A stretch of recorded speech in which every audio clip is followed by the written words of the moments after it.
Hey, you guys. So I may be going to hell. I have myself another fake Paul Stanley. Recently, I haven't fooled with any of them. I've just put them on blast the minute they've shown up. This one has shown up, and I'm explaining to him why I think Kiss's music sucks. So that's interesting. Let me read you his dialogue so far. And I've got to answer him back. Hello, pretty. Thanks for your lovely likes and comments on my official page. It's great to know I have such a devoted fan. Much love. Okay, that's how it started out. Oh, what's going on with the stupid computer? Where are we? I said, I'm quite busy right now. And then I just didn't have anything else to do with him for 4 or 5 hours. All right, dear. He said, I hope you're good. I said, I'm good. I'm working on the final edit of a book, taking a break now. He says, thank you for your message. Where are you from? That's nice to hear. Here, there, grew up in South Louisiana, lived in DC for many years, now in Costa Rica. Then his next question is, where are you from? Cool. I've been to Costa Rica a few times. It was great there. Now, between Costa Rica and DC, I go back and forth.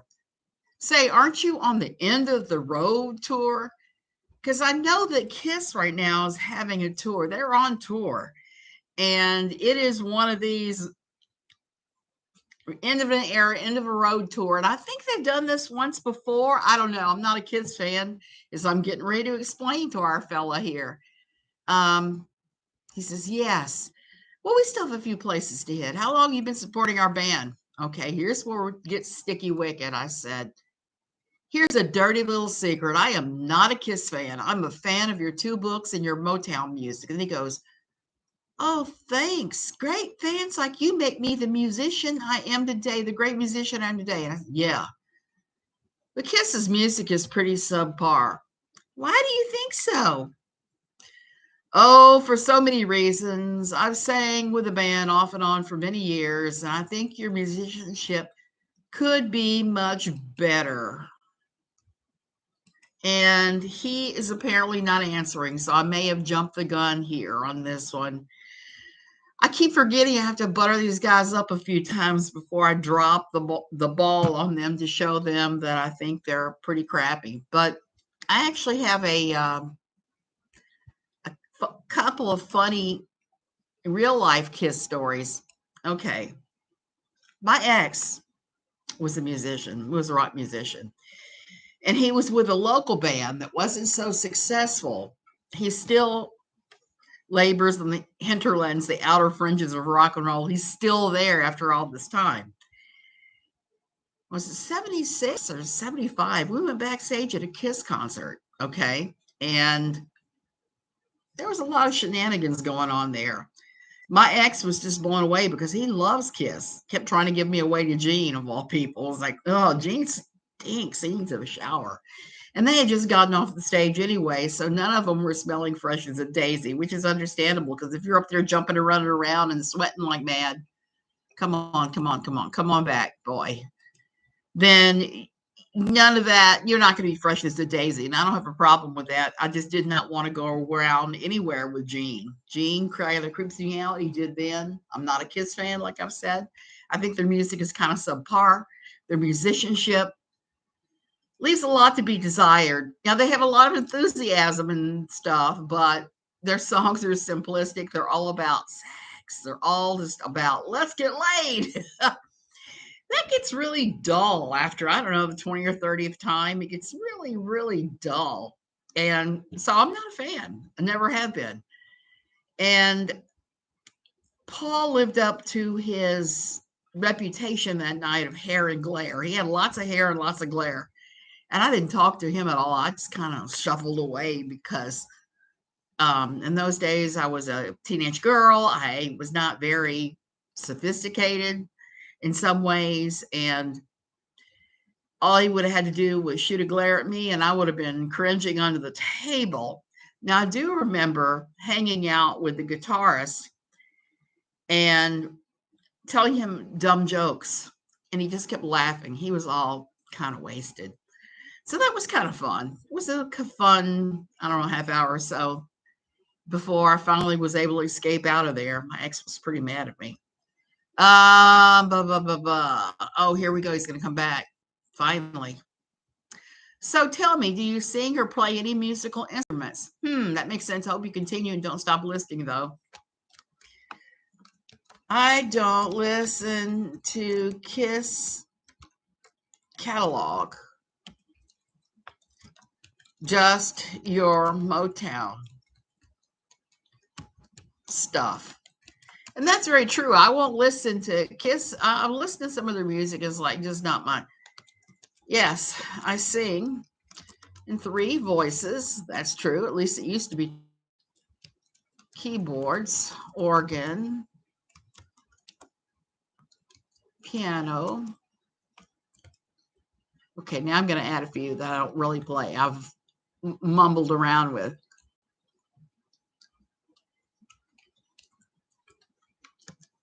Some woodwinds and some strings. Not telling him that the woodwinds consisted of just a semester trying to learn the clarinet very unsuccessfully. And the strings is the ukulele I used to play like crazy when I was younger. So, and the strings is the ukulele I used to play like crazy when I was younger. So here we are with this. Let's see. I want to see how long I can string this one along before he ditches, because I'm not being real nice to him. And I have another funny story about all that, because I was contacted one time by somebody I'm pretty sure was the real deal, but I didn't realize at the time, and I was doing a lot of different things. So later, when I went back to look at the profile, I was like, oh, it's him. I started following Paul Stanley because I loved his book. His first one he wrote, Face the Music. And I agreed with him about a lot of the things he wrote in his second book. But his first book was actually pretty decent. I was surprised because a lot of rock and roll books are just went here, got wasted, got laid. And there was some of that in there, not the get wasted, but a whole lot of get laid. And makes sense because all the songs are about sex. When you write all your songs about sex, you're going to be focused on getting laid left and right. And I thought it was kind of funny. Years later, I realized that at one point during my college years, I lived right down the road. Okay, let's see. These guys make me laugh so hard. They're kind of stupid. Oh, and they think that they're going to squeeze you out of your money. So far, he hasn't asked for money yet. So that's one good thing. So I'm kind of curious to see what the pitch will be. The last time I actually took one of these guys real far and talked to him for more than 5 minutes, when the pitch came down for money, you know what it was? He wanted $5,000. First class plane ticket home and expedited passport. I didn't tell him that an expedited passport is expensive. It's not like a couple $100s. It's expensive. It can be as much as $1,000. And I don't know what a first class ticket runs from Europe, but somehow, I don't know, 4,000 would have been enough either. Oh, come on, come on, come on, come on. Oh, if you don't start talking to me faster, dude, I'm going to have to kick you out. It's kind of weird being live because I have another video on right now. I have my Debbie Pearl book review, which these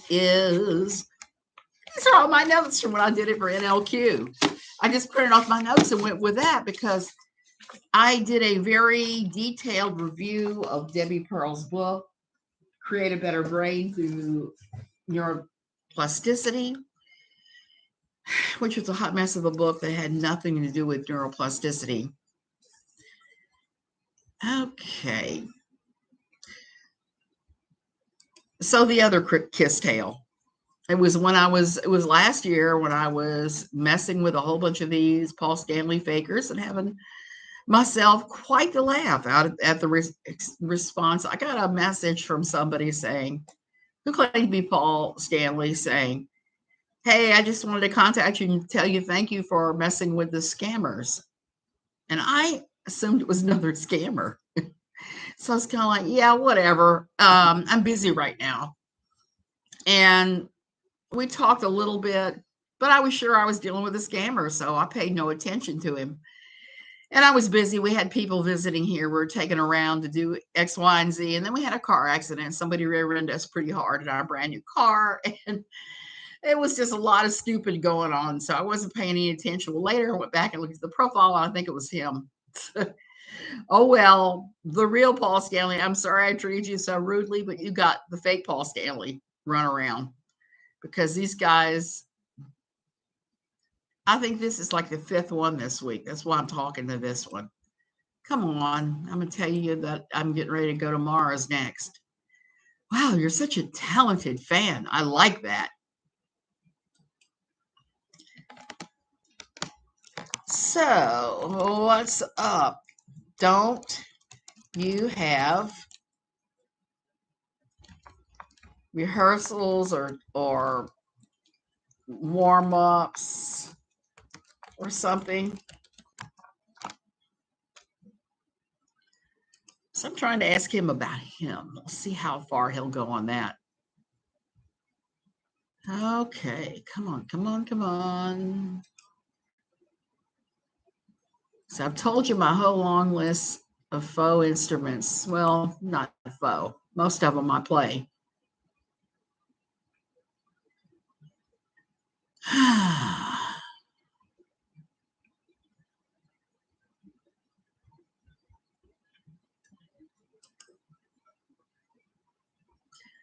Okay, Guy, come on up. What to me is really interesting is when I do something this week, like I posted something about how I love to mess with the fake Paul Stanleys. And then I have a bunch of fake Paul Stanleys friend me, and then they see that post sitting there. And then the next thing you know, they may have posted one or two, hey there's, but at that point, it pretty much shuts down the conversation. The other fake one that I've been getting a lot of that I haven't taken the time to mess with because I got to go back and reread the guy's book because I want to make sure that I have his bona fides right when I start questioning him and working him into circles is CNN's Jim Acosta. I've been getting a lot of Jim Acosta fakers lately. And I can't imagine that. That would be like trying to fake one of the Three Stooges. That's just me. At least I can't see it. Why you would think that a fake newsman would be the perfect thing to hide under. Okay, he's back quicker. He must think he's got a live one this time.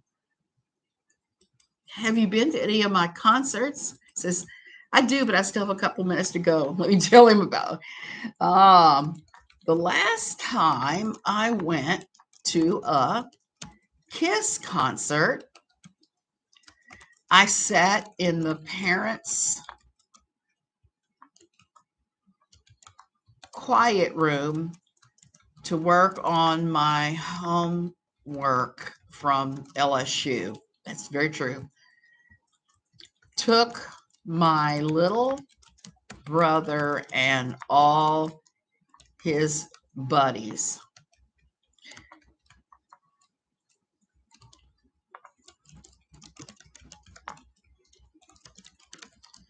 I did meet you one time. Let's see what he does with this. This is always fun when you tell them, hey, I met you. You don't remember me? Because I always love to say, you don't remember me? Because I know there's no way that he would remember me because we didn't exactly have interaction. And I don't expect anybody from the 70s to remember me who just was a flash in the pan in my life because of the fact that it was such a minor thing. Number one. And number two, there was so much, how should I put this kindly? So much chemical inducements in those days. Now, I know he didn't get high, but I did tremendously. And I don't know how goofy I came off that night when I was with my ex. Probably quite. I was probably quivering in my underwear at that point because I was actually very nervous about that. And we'll see. How quickly do you come back? He's trying to say he has a couple of minutes before the show starts. I don't buy that. Oh man, I'm watching all the things that the transformed wife is putting up too is making me crazy. Um, Before I was married, I said no to fornication more than a few guys. It wasn't hard at all. The first experience and consequences were enough to cause me not to want to have anything to do with it. It's not hard, young women. Just say no. You'll be thankful you did.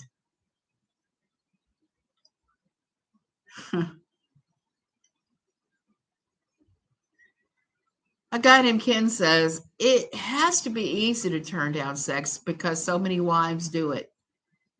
Lori Alexander says yes, they're available before marriage, but not after marriage.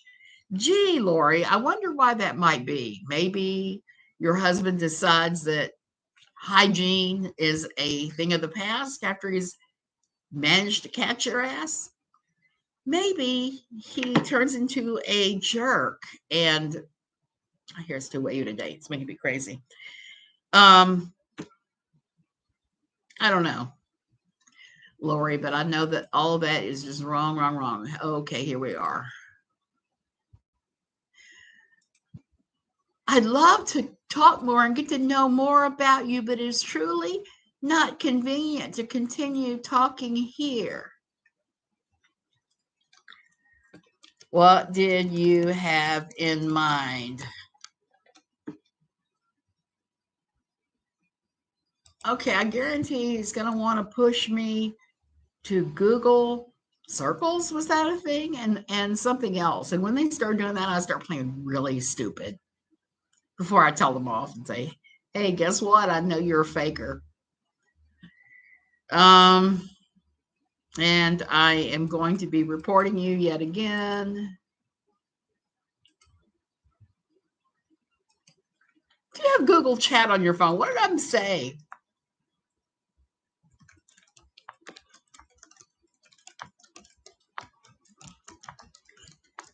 I live in Costa Rica. I cannot get cell phone service unless I get 3 to 4 miles off the beach. And that's very true. There aren't very many decent cell phone coverages around here. So cell phone, anything does not work for me. Hey, Allie, I want to. I'm about to. Since he's already trying to push me to a different forum, we're gonna have a come to Jesus here. It won't be pretty. Okay.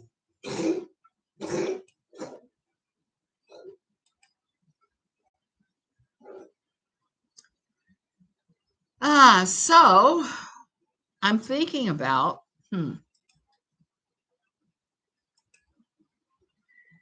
I'll have to tell him that he wants to talk to me. He's gonna have to hit me up on Skype or Twitter or WhatsApp and see where he goes from there because Google doesn't work here. I'm just going to play that, even though I know that is the biggest lie on the planet. Google does work here. And I can get my cell phone to work if I go out the front gate and I hold my phone up and I put the numbers in. Or if I go to the very back of the wall and hold my phone up, reaching the cell phone tower. Or if I connect to the internet using the router, I can get my cell phone, but I'm not going to tell him that. I don't want him knowing that. Name this cat. Okay. I'm looking at oh my gosh, at my Twitter, my ex. That's how I'm coming up with all those Lori Alexander things.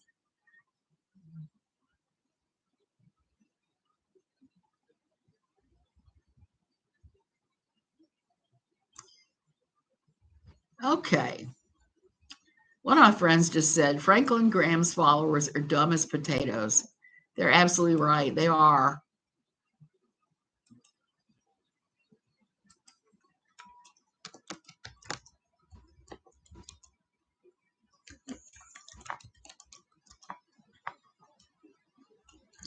He's asked me if I have WhatsApp, and I do have WhatsApp.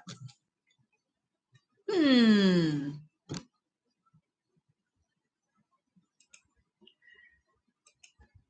I will just give him the number with one off because he'll never be able to figure that out. And that's the nice thing about Costa Rica. Costa Rica has very different cell phone number sequences than you have in the States. Instead of having a 7 numbers, it's 8 number and an area code. So that will throw him off for a long time.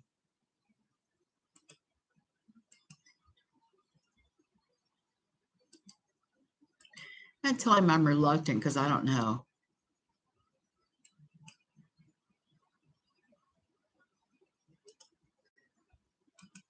I don't know. I'm tempted to give him.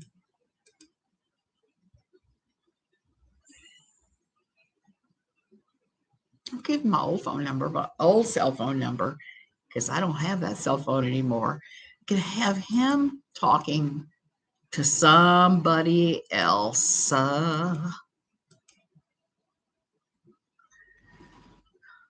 Whoever ended up with my cracked out iPhone. They'll never figure out the iPhone unlocked code anyway. So, long story short, one of the things that happened to me this summer when my summer of madness, where I came back and my house was torn up, and it's mostly back to the way it should be. I'm just working on a few things. One of the things that happened was when I fell down getting off the stairs off the airplane and I fell with all my bags, my cell phone popped out of my bag. I'm sure it's what happened because I had it on the plane. I had it right before I started coming down the staircase because I was looking at the time on it. I feel like it fell out and I didn't notice it and left it there. It was cracked anyway. It was old. It was cranky. It was not good. So I had to buy a new phone. Costa Rica, your phone service is month to month. You are recharge and recargar your phone every month. So when I dropped my phone, I had no way of accessing that number again. I had to get a completely different number and everything. And it really created a lot of problems for me because I had everything linked to two-factor authorization and it was all linked to my phone. Some of it I've been able to fix, some of it I have not, and I'm still working on. I got a bank account in the States. I got to go into the bank in the States to reset everything. I can, my husband can get an account, he can look at what's in there, but we can't really do anything with it. Thankfully, it's not an account I have anything to do with. I maybe once a year transfer stuff into another account to go into, okay, come on, come on, come on. My friends are posting left, right, and center, but come on back, dude.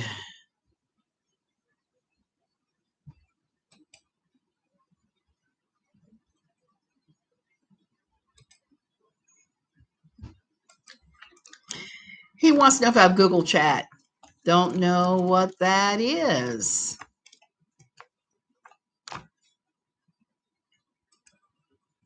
Nothing more fun than tying them up on this.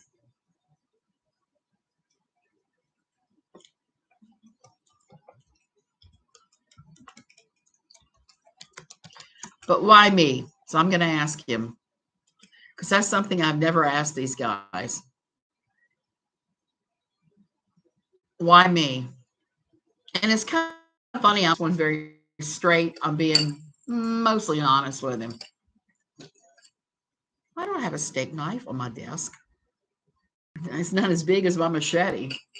Not as much fun either. Come on. Okay.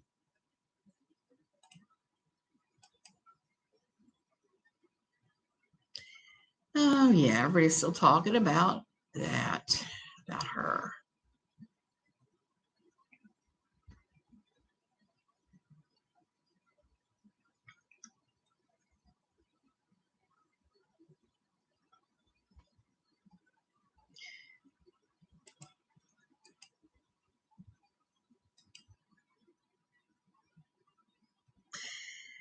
And there are so many weird things that can happen when you're playing music. And the thing is, I don't know everything about being on these huge tours. It's been years since I've fooled with any of that. But here's what I can tell you. Most of the time when these guys are on tours, they don't have time to be hitting anybody up in chat. That's what's so funny about this one showing up to hit me up in chat and so many of the other ones. Like I said, I think I've had like 8 or 9 of them this week. And I think I'm going to have to sit down and come up with a script to feed them, each one of them.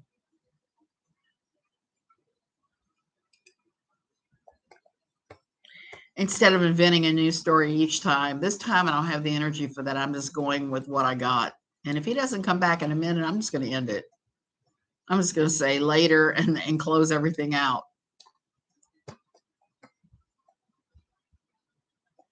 Because he's taken longer than I would like for him to react. Reaction time. Maybe next time I'll react like I'm Elizabeth Bennet from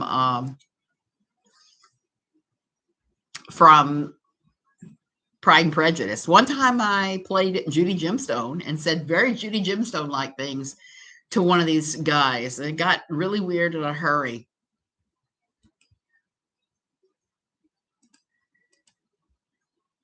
Judy is my spirit animal now. I could never act like that, but sometimes Judy says and does stuff that I think about doing. I'm thinking, yeah, I can't do that, but I sure would like to. I would love to be able to say, oh, here we go.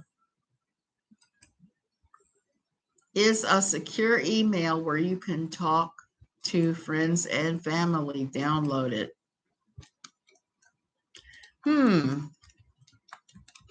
I'll have to ask my security guard about that. He handles all the set up of things on my routers and phones.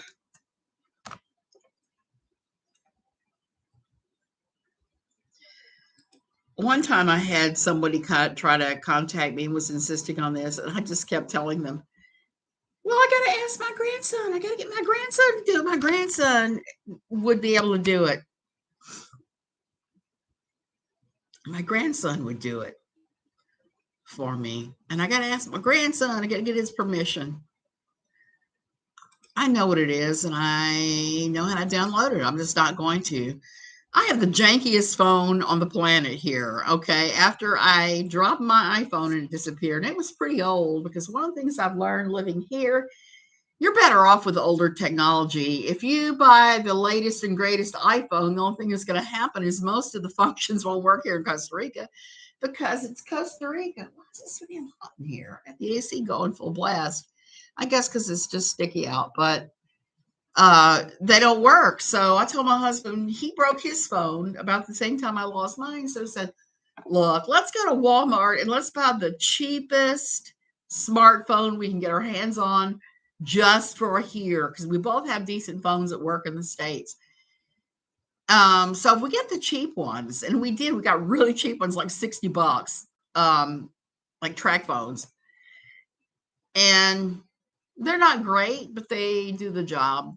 I don't use my cell here at all. I use it just to call him up and say, where the heck are you? Are you coming home anytime soon? I need the car. That's the sort of thing. That's it. That is it. I don't do any kind of other talking, because my Skype is on my computer. Now I have WhatsApp, but I don't usually talk to people very often on it at all. And I usually use like Facebook, phone, and stuff like that to talk to people, because it's expensive other than if you're calling from here to the States. I used to have a Skype number that I had everybody call me at from the States, and I actually had to shut it down because too many people would call me and trauma dump and just give me their problems. And I had one person that I knew that if I let her go on, she'd be on the phone 2 and 3 hours. And if you're paying 2 cents a minute, that really can add up in a hurry, particularly if they're calling you 4 and 5 times a week and you're like going, oh no, so-and-so again. So I changed my Skype number, and nobody has it now but family. So my mother can call me And I can call 800 numbers to do stuff like when I was complaining to Frontier about how they're the worst airline in the world because of what they did to me and my disability accommodations. So there was that. Okay, here he is finally back. All right, cool. Keep me posted when you're done with it. Okay, so that's it. I'm going to leave him to stew for a day or two, and I will go back. In the meantime, I'm going to think about what it is I actually want to say to him. I wasn't as rough on him as I've been with other Paul Stanleys, where they say, "Thank you for being a Kiss fan." I'm not a Kiss fan. Aren't you a Kiss fan? Because your music is puerile. The lyrics have to do with your penis. Um, you guys, none of you have good musicianship. You're just all flash in the pan show. Your music kind of sucks. It's like the 3-chord progression joke that is rock and roll. This time I wasn't quite that mean. This may be the long bait. That will be fun. Okay, you guys, I'll see you later. I'm wrapping it up with this Joker, and I got to figure out how to do this so that I can show on the screen what's being said because that's actually pretty funny. Love you guys.